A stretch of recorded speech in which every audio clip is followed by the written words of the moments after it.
নমস্কার বন্ধুরা, সকলকে আমার চ্যানেলে স্বাগত। রাজ্যের সমস্ত ধরনের সরকারি কর্মচারী এবং সমস্ত ধরনের পেনশনার এবং ফ্যামিলি পেনশনারদের পঞ্চম বেতন কমিশনের অন্তর্গত যে 25% ডিএনএস অ্যালাউন্সের এরিয়ার প্রদান করা নিয়ে সুপ্রিম কোর্টের তরফ থেকে রাজ্যকে নির্দেশ দেওয়া হয়েছিল। সেই নির্দেশের পর এবার রাজ্যের তরফ থেকে একটি অত্যন্ত গুরুত্বপূর্ণ খবর সামনে এসেছে। কি সেই খবরে কি কি বলা হয়েছে সকল কিছু আজকে ভিডিওতে বিস্তারিতভাবে আলোচনা করব। ভিডিওটি 25% ডিএনএস অ্যালাউন্সের এরিয়া সংক্রান্ত অত্যন্ত গুরুত্বপূর্ণ, তাই প্রথম থেকে শেষ পর্যন্ত অবশ্যই ধৈর্য সহকারে দেখবেন এবং ভালো লেগে থাকলে অবশ্যই একটি লাইক করবেন এবং সকলের সঙ্গে শেয়ার করবেন। আর সেই সাথে এই চ্যানেলে যদি প্রথমবার হয়ে থাকেন এই রকমের ইনফরমেটিভ ভিডিও আরো দেখার জন্য যারা এখনো পর্যন্ত চ্যানেলটিকে সাবস্ক্রাইব করেননি তারা অবশ্যই চ্যানেলটিকে সাবস্ক্রাইব করে নিতে ভুলবেন না। তাহলে চলুন আমরা বিস্তারিত জেনে নিই। সংবাদপত্রের প্রতিবেদন এখানে হেডলাইন্স দেওয়া হয়েছে, সময় আর 5 দিন 25% ডিএ নিয়ে কি নির্দেশ দেবে নবান্ন তাকিয়ে সরকারি কর্মীরা। দেখুন এখানে বলা হয়েছে, দেশের সর্বোচ্চ আদালত ডিএ সংক্রান্ত মামলায় নির্দেশ দিয়েছিল 2009 থেকে 2019 সাল পর্যন্ত সরকারি কর্মীদের যে পরিমাণ ডিএ বকেয়া রয়েছে তার 25% রাজ্যকে মিটিয়ে দিতে হবে। সেই সময়সীমা শেষ হচ্ছে আগামী 27 জুন। চলতি সপ্তাহে শেষ হচ্ছে সুপ্রিম কোর্টের দেওয়া সময়সীমা। এই সময়ের মধ্যে মুখ্যমন্ত্রী মমতা বন্দ্যোপাধ্যায়ের নেতৃত্বাধীন রাজ্য সরকার মহার্ঘ ভাতা বা ডিএ নিয়ে শীর্ষ আদালতের সিদ্ধান্ত কার্যকর করে কিনা সেদিকে তাকিয়ে রাজ্য সরকারি কর্মচারীরা। 16 মে দেশের সর্বোচ্চ আদালত ডিএ সংক্রান্ত মামলায় নির্দেশ দিয়েছিল 2009 থেকে 2019 সাল পর্যন্ত যে পরিমাণ ডিএ বকেয়া রয়েছে তার 25% রাজ্য সরকারকে মিটিয়ে দিতে হবে। সেই সময়সীমা শেষ হচ্ছে আগামী 27 জুন। ওই দিন রথযাত্রার কারণে রাজ্য সরকারের ছুটি, শুক্রবারের পর শনি ও রবিবারও সরকারি ছুটি। সেক্ষেত্রে রাজ্য সরকারি কর্মচারীরা মনে করছেন চলতি সপ্তাহে ছুটি শুরু হওয়ার আগে এ বিষয়ে বিজ্ঞপ্তি জারি করে ডিএ নিয়ে নিজেদের সিদ্ধান্তের কথা জানাতে পারে নবান্ন।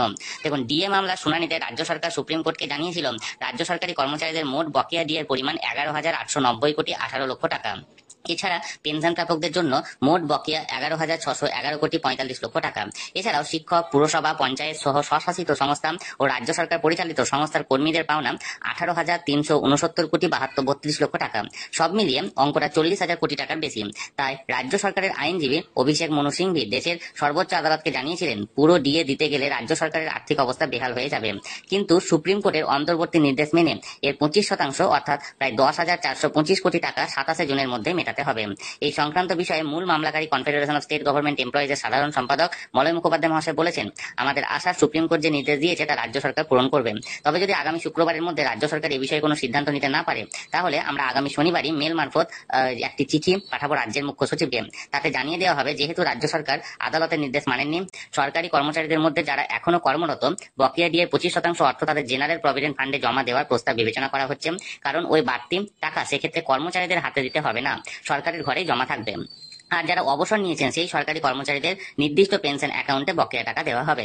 এই নীতি কার্যকর হলে এই মুহূর্তে সরকারের আর্থিক বোঝা কিছুটা কমবে বলে মনে করছেন নবান্নের শীর্ষ কর্তারা। তাতে যেমন আদালতের নির্দেশ পালন করা হবে তেমনি রাজ্য সরকারের উপর আর্থিক বোঝাও খানিকটা লাঘব হবে। গত সপ্তাহে বিধানসভায় মন্ত্রিসভার বৈঠক শেষে মুখ্যমন্ত্রী, রাজ্যের মুখ্য সচিব, অর্থ সচিব এবং অর্থ প্রতিমন্ত্রী চন্দ্রিমা ভট্টাচার্য এই সংক্রান্ত বিষয় নিয়ে বৈঠক করেছেন বলেই নবান্ন সূত্রের খবর। সেই বৈঠকের পরেই বকেয়া দিয়ে 25% দেওয়া নিয়ে নবান্ন এখনো পর্যন্ত কোনো সরকারি নির্দেশিকা প্রকাশ করেনি। সোমবার বিধানসভার অধিবেশনে যোগ দিতে আসতে পারেন মুখ্যমন্ত্রী। সরকারি কর্মচারী মহলের একাংশের মতে নেতাজি সুভাষ পশ্চিমবঙ্গ ক্রীড়া বিশ্ববিদ্যালয় বিল নিয়ে বক্তৃতা করতে পারেন তিনি। সেই বক্তৃতাতে রাজ্য সরকারি কর্মচারীদের বকেয়া দিয়ে দেওয়া নিয়ে ইঙ্গিত দিতে পারেন মমতা। তবে যেহেতু আদালতের নির্দেশ কার্যকর করতে এখনো রাজ্য সরকারের কাছে দিন কয়েক সময় রয়েছে, তাই আপাতত এই বিষয়ে একটু দেখে শুনে এগোতে চাইছে অর্থ দপ্তর। স্কুল শিক্ষকদের সংগঠন বঙ্গীয় শিক্ষক ও শিক্ষাকর্মী সমিতির সাধারণ সম্পাদক স্বপন মণ্ডল বলেছেন, সুপ্রিম কোর্টের নির্দেশ অনুযায়ী বকেয়া ডিএর 25% মিটিয়ে দেওয়ার বিষয়ে সরকার যত দ্রুত পদক্ষেপ করবে ততই সরকারের মঙ্গল। কারণ সরকার নির্দেশ অমান্য করলে এরপর হয়তো সুপ্রিম কোর্ট ডিএর উপর সুদ দেওয়ার কথা বলতে পারে। তাই মাননীয় মুখ্যমন্ত্রীকে অনুরোধ করব কোনো জটিলতা বা টালবাহানা না করে বিভ্রান্তি এড়াতে দ্রুত সিদ্ধান্ত নিন। নবান্নের একটি সূত্র জানাচ্ছে, দেশের সর্বোচ্চ আদালতে দেওয়া ডিএ সংক্রান্ত নির্দেশ সঠিকভাবে বিশ্লেষণ করে যে আবেদন করার কথা ভেবেছিল রাজ্য তা থেকে পিছিয়ে এসেছে। আর অর্থ দপ্তরের একটি সূত্র জানিয়েছে, বকেয়া ডিএ দেওয়ার জন্য আর্থিক সংস্থানের বিষয়ে উদ্যোগী হয়েছে রাজ্য সরকার। যতক্ষণ না সেই টাকা জোগাড় করা সম্ভব হচ্ছে এ বিষয়ে সরকার পক্ষ কোনো বিবৃতি দেবে না। সিদ্ধান্ত কার্যকর করার সময় এলে তা বিজ্ঞপ্তির মাধ্যমে প্রকাশ করে জানিয়ে দেওয়া হবে। আপাতত রাজ্য সরকারের সেই বিজ্ঞপ্তি প্রকাশের দিকে তাকিয়ে রয়েছে রাজ্য সরকারি কর্মচারীরা। এটি আনন্দবাজার.com থেকে জারি করা ডিএ সংক্রান্ত একটি নিউজ, এটি আমি সরাসরি আপনাদের সঙ্গে তুলে ধরলাম। আজকে আমার ভিডিওটি ভালো লাগলে অবশ্যই লাইক করে দেবেন আর চ্যানেলে নতুন হলে সাবস্ক্রাইব করে পাশে থাকা বেল আইকনে